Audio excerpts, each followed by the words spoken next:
रस्त्यामध्ये ठेच लागून खाली पडलं. खाली पडल्यानंतर तेलाची बाटली फुटत नाही, त्याचं अर्ध तेल खाली पडलं. अर्ध तेल खाली पडलं की ते बालक रडायला लागते की कसं झालं असं, ठेच लागून कसं पडतो. की अर्धी तेलाची बाटली रिकामी झाली ना, आता काय मिळलं आहे मला, आता काय मिळलं आहे मला, मी आता कसं करू. आरडाओरडा करायला लागलं बाळ, रडायला लागलं, खूप रडायला लागलं. बाळ आलं आणि आलं आईजवळ. आई रडू रडू सांगायला लागलं की आई, तेलाची अर्धी बाटली रिकामी झाली ग, अर्धी बाटली रिकामी झाली, मला कळालं नाही. ताण तणाव वाढून, टेन्शन वाढून एकदम निराशेच्या गर्दतेमध्ये गेलं बाळ. निराश झालं बाळ, आहे की नाही. हे बाळ निराश झालं, उदास झालं. आईने काय केलं, ठीक आहे बेटा, दुसरं तिचं बाळ होतं, दुसऱ्या बालकाला केलं म्हणजे तू जा रे, तू हे 10 रुपये घे, रिकामी बॉटल घे आणि जा बरं तेल घेऊन ये. ते बाळ गेलं, तेलाची बाटली भरून तेल येताना रस्त्यामध्ये पडलं खाली. त्याने अर्धी बॉटल खाली पडलेली बघितली, अर्ध तेल वाया गेलं. त्यानं बघितलं, तो रडलं नाही, ते रडलं नाही आणि हसले नाही, पण रडलंय नाही. आणि आलं ते, आल्यानंतर आईजवळ आल्यानंतर हसलं म्हणजे आई बघ, मी पडलो खाली पण अर्धी बॉटल मी वाचून आणली, अर्धच तेल गेलं खाली. हे अर्धी भरलेली आहे बघा. आई पहिल्या बाळानं काय बघितलं, अर्धी रिकामी बॉटल बघितली, लागलं रडायला, निराशावादी बाळ. ह्या बाळानं काय बघितलं, अर्धी भरलेली बघितली, अर्धी भरलेली बघितली. आईजवळ येऊन हसायला का, आई मी अर्धी वाचून तर आणली म्हणायला. हे जरा आशावादी बाळ होतं, आहे की नाही. पहिलं बाळ कसं होतं, निराशावादी, आणि दुसरं बाळ आशावादी. अर्धी भरलेली बॉटल बघितली. आईला वाटलं आपण तिसऱ्या बाळाची परीक्षा घेऊ, तिसऱ्या बालकाला पाठवलं. तिसऱ्या बालकाला पाठवल्यानंतर 10 रुपये रिकामी बॉटल, ते घेऊन येताना ते खाली पडलं.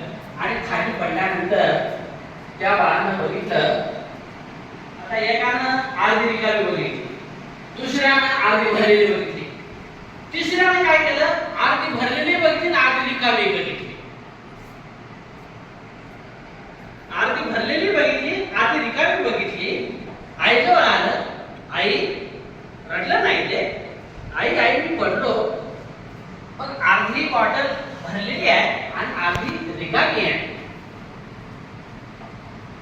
मी काय करतो, मी बाजारामध्ये जातो, काम करतो 5 रुपयाचं आणि अर्धी रिकामी बॉटल ते भरून आणून देतो आई तुला.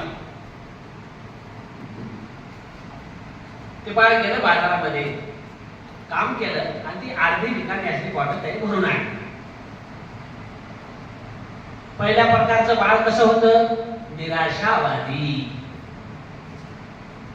कसं होतं, निराशावादी. दुसरं बाळ कसं होतं, आशावादी.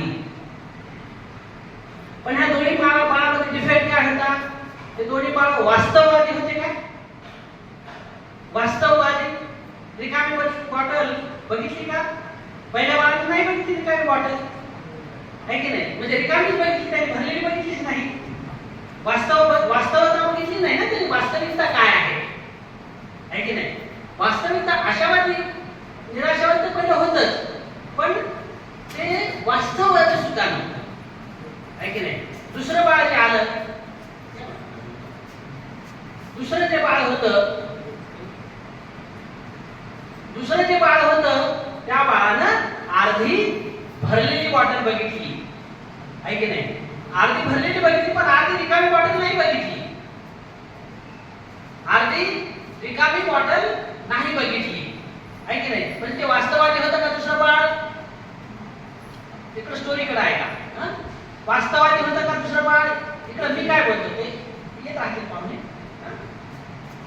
दुसरं बाळ वास्तववादी नव्हतं, पहिले बाळ वास्तववादी नव्हतं.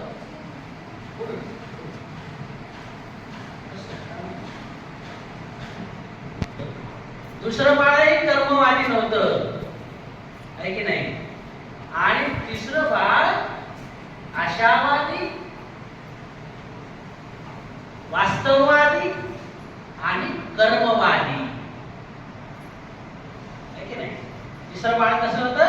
आशावादी, वास्तववादी आणि कर्मवादी. ह्या तीन गोष्टीची आपल्याला प्रत्येकाला गरज आहे. जीवनामध्ये आशावाद असलाच पाहिजे, निराशावाद नाही. जीवनामध्ये वास्तववाद असलाच पाहिजे, वास्तवतेचं भान असलंच पाहिजे, भ्रमामध्ये अडकून नाही गेलं पाहिजे. आता श्वासाला बघताना तुम्हाला लक्षात येईल की मन कसं भ्रमात अडकून जातं. भूतकाळातून भविष्यकाळात जगायचे वर्तमान काळामध्ये आणि भटकत राहतं भूतकाळ भविष्यकाळ, भूतकाळ भविष्यकाळ, आणि तणावग्रस्त होतं. वास्तववादी राहायचं ना, आपल्याला लक्षात या अनुभूती नाही की बघ मी निराशावादी आहे, मी वास्तववादी सुद्धा नाही. मनाचा अनुभव येईल तुम्हाला. आणि कर्मवादी, कर्मवादी म्हणजे वास्तविकतेच्या आधारावर केलेलं कर्म, बंधन न बांधणारे कर्म, राग द्वेष आणि मोहाचे बंधन न बांधणारे कर्म. असे कर्म करतो काय मी? तर असे कर्म करण्याची जी कला आहे, वास्तववादी जगण्याची कला, वास्तवामध्ये राहण्याची कला, वर्तमानात राहण्याची कला आणि आशावादी राहण्याची कला, कर्मण्यवादी बनण्याची कला, म्हणजेच ही मित्रा उपक्रमामध्ये शिकवली जाणारी जीवन जगण्याची कला आहे. तर आज आपण जीवन जगण्याची कला आपल्या देशातल्या संतांनी, महापुरुषांनी, बुद्धांनी, अनंतांनी कशी सांगितली, कसं केलं, आपल्या ऋषींनी मुनींनी त्याचा अभ्यास कसा केला, आणि आज सायंटिफिक धर्तीवरही कसा अभ्यास केला जात आहे, आणि कसा लोकांना त्याचा लाभ होत आहे, कसे लोक दुःखाच्या बाहेर येत आहेत, हे तुम्ही प्रत्यक्ष अनुभव घ्याल. आणि अनुभव घेतल्यानंतर तुम्हाला लक्षात येईल. तर मला वाटतंय एवढं आपण इथं थांबूया आणि आपण आता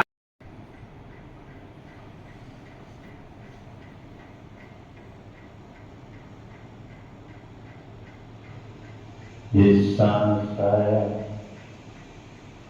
ये सांस गया,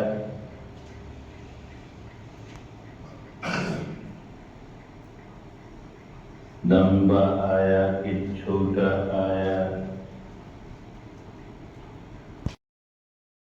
जो वयोगट आहे 5वी पासून 12वी पर्यंत, मी आत्ताच हे परिपत्रक थोडं वाचून पाहिलेले सगळा प्रोग्राम. तर हा अतिशय संस्कारक्षम आणि चंचल वृत्ती चालवत आहे. त्यांना योग्य पद्धतीनं मानसिक शांतीसाठी आव्हान करण्यात आलेलं आहे. आणि त्यासाठी हे प्रशिक्षण कंपल्सरी तुम्हाला 2 दिवसाचं ठेवलेले आहे. मित्रा म्हणजे mind in training for right awareness. हा उपक्रम जाणीव जागृतीसाठी आहे. आणि ही जाणीव जागृती ज्या विद्यार्थ्यांसमोर गुरु म्हणून जे शिक्षक उभे राहणार आहेत त्यांच्या मनात आधी रुजवणं आवश्यक आहे. म्हणून आपण हा प्रयत्न करत आहोत. विपश्यनेमध्ये जोंधळे सरांइतकं किंवा त्यांचे सहकारी मोरे सर यांच्या इतकं मला काय अजून ज्ञान तेवढं नाही आहे. माझे 3-4 कोर्स झाले. परवा एक ठिकाणी सेवा पण देऊन आले, पण त्यांची जेवढी काही सखोल अशी या ठिकाणी विद्वत्ता आहे याच्यामध्ये मला फक्त आपल्या शिक्षक बंधू भगिनींना एवढंच सांगायचंय की आपल्या एकूण कार्यव्यस्ततेमध्ये अनेक प्रकारची कामं तुम्हाला करावी लागतात, पण आपल्या शालेय वेळेत जेवढं जमेल तेवढं 5 मिनिटाचा अवधी आपण सहज ह्या आनापान साठी देऊ शकतो असं आम्हाला सर्वांना वाटतं. आणि आपण याची जी पुढे काही एक प्रोसेस आहे किंवा ज्या पद्धतीनं आपल्याला हा उपक्रम शाळेमध्ये राबवायचा आहे तो पूर्ण शक्तीनिशी सक्षमतेनं राबवावा. फार कठीण काम आहे हे. आपण पाहतो की 10 मिनिटामध्ये सुद्धा आपल्याला आपली बसण्याची पोझिशन दोनदा बदलावी लागते. मध्येच डोळे उघडून बघावंसं वाटतं की कोण डोळे मिटून बसले का कोण पाहतं आहे. आपली मनाची एकाग्रता तितक्या सहजासहजी होत नाही, कारण नैसर्गिकदृष्ट्या आपलं मन हे खूपच चंचल असतं. हा माझा सुद्धा अनुभव आहे. आणि या सगळ्यांमधून मत प्रयासानं आपल्याला आपला विद्यार्थी डोळ्यासमोर ठेवून त्यांच्यासाठी आपल्याला अथक परिश्रम करायचे आहेत आणि ते करावे अशी मी आपल्या सर्वांकडनं अपेक्षा व्यक्त करते. मला जोंधळे सर म्हणाले की शुभेच्छा द्या आणि थोडंसं बोला. खरं म्हणजे मला अचानक सरांचा काल निरोप आला होता की उद्या या थोडा वेळ म्हणून मी आले. पण खूप आनंद वाटला. इतके मोठ्या संख्येनं केंद्र प्रमुख शिक्षक आहेत आणि त्यांच्या हातामध्ये इथे त्यांच्या शालेय टीममध्ये गेल्यानंतर खूप मोठा गट आहे. तर या गटाला ते अतिशय उत्तम पद्धतीनं मार्गदर्शन करतील, करावं अशी आपल्या सर्वांकडनं मी अपेक्षा व्यक्त करते. यामधून स्वतः शिक्षकामध्ये सुद्धा परिवर्तन होत असतं आणि विद्यार्थ्यांमध्ये सुद्धा परिवर्तन होत असतं. आता आपण पाहतो आहोत की लहान विद्यार्थी सुद्धा अगदी 5वी 6वीतली मुलं सुद्धा मोबाईलच्या खूप आहारी गेलेली आहेत आणि त्यापासून अगदी खेडोपाडे ग्रामीण भागातल्या शाळांमध्ये सुद्धा अतिशय याचं प्रमाण वाढलेलं आहे.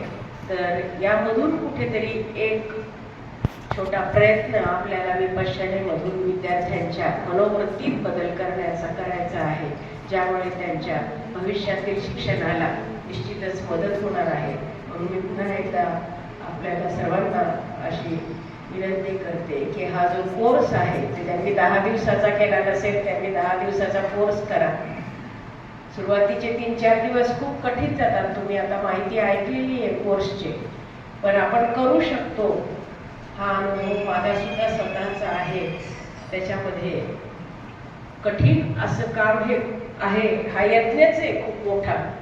तो आपण करू शकतो एवढा जर आपल्याला आत्मविश्वास असेल तर या ठिकाणी बसलेले प्रत्येक केंद्र प्रमुख शिक्षक बंधू भगिनी अत्यंत यशस्वीपणाने हे प्रशिक्षण राबवतील अशी आम्हा सर्वांना आशा आहे.